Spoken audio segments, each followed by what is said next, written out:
I didn't walk into marriage expecting fireworks every night. I believed in steadiness, in showing up, in building something durable with time. My name's Callum. I'm 42, and I married Maribel 15 years ago. We met young, practical, hopeful. Back then she loved how grounded I was. I loved how alive she felt. For a long time, that balance worked. We built routines, shared jokes, paid bills, planned holidays. I never noticed when the warmth cooled, only that silence grew louder around us, day by day, unnoticed, untreated, until it filled rooms I thought were still ours without warning signs. By year 10, intimacy felt scheduled, careful, thin. Maribel worked later, smiled less, kept her phone angled away. I tried small fixes. Dinners cooked, chores doubled, conversation softened. She thanked me politely, like a neighbor. When I reached for her, she shifted, said she was tired. I accepted that word, tired, until it became a wall. I didn't accuse, didn't demand. I believed patience could restore closeness. Instead, effort taught her I would stay regardless. The night stretched, quiet and long, my questions unanswered, my presence optional. I told myself love endures seasons. I didn't know neglect was a season. The truth arrived quietly. A Thursday, ordinary as dust. She said she'd stay out, needed space, maybe a friend's. Her voice carried relief, not conflict. I nodded, felt a strange calm. I wasn't suspicious, just hollow. When her bag sat packed by the door, shoes chosen, perfume worn, I understood without evidence. There was someone else, or at least a life without me. I didn't shout. I didn't plead. I asked a question I'd avoided. Are you planning to spend the night with him?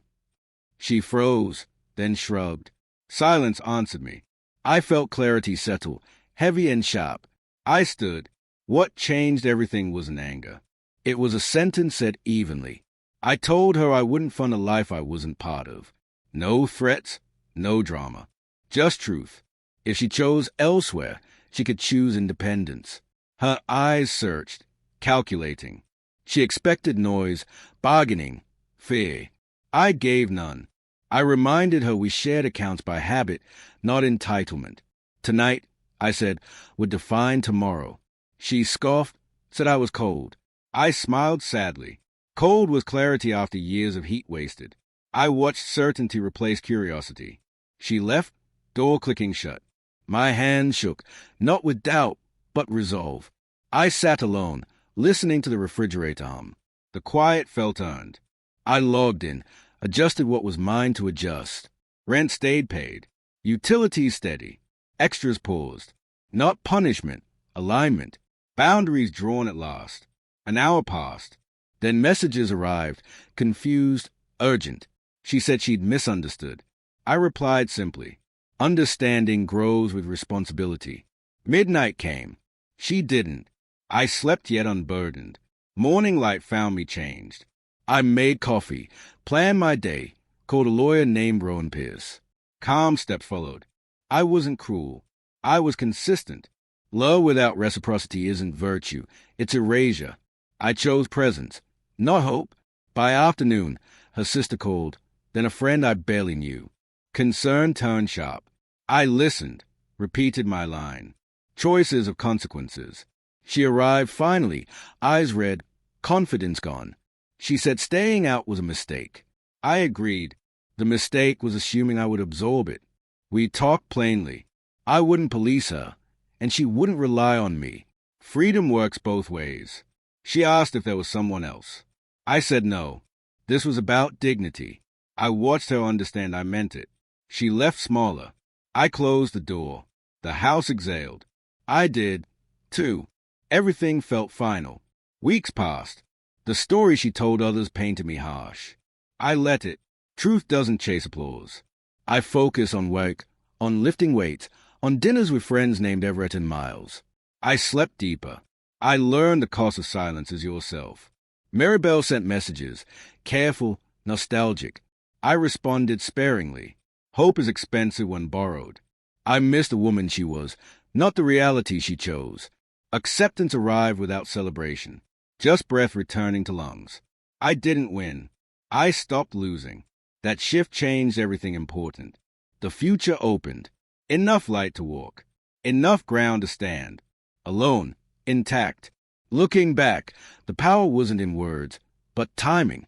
I spoke before resentment rotted me. I didn't rescue the marriage. I rescued myself. If she stayed, it would have been a truce, not love. Saying something changed everything because it ended pretending. I learned boundaries speak louder than promises. I learned calm frightens manipulators. I learned self-respect is audible. People notice a difference. So did I. Strength isn't cruelty. It's alignment between words and actions. I wish her well. Just not with me. My life regained weight. I carry it easily now, steady, awake, accountable. Nothing dramatic followed. Peace did. I share this for anyone standing silent tonight. Saying something isn't loud. It's honest. If you are funding distance, call it out. If you are waiting for permission, give it yourself. Love that survives only on sacrifice isn't love. It's habit. I didn't destroy a bond. I acknowledged its absence. That clarity cost me a future I imagined. It gave me a present I can live inside. Courage is quiet. Consequences are fair. Choose yourself before bitterness chooses you. I did. The night changed me. Not her.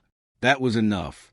I moved forward unafraid, unburdened, intact, finally awake, grounded, free. Today my world is smaller. Fewer lies, fewer accommodations. I don't know who she spent that night with. I don't need to. Knowing myself mattered. I kept my voice level, my spine straight. I didn't win a contest. I ended one. If you hear anything here, hear this. Speak before you disappear. Love should meet you halfway. When it doesn't, stop walking. Turn around.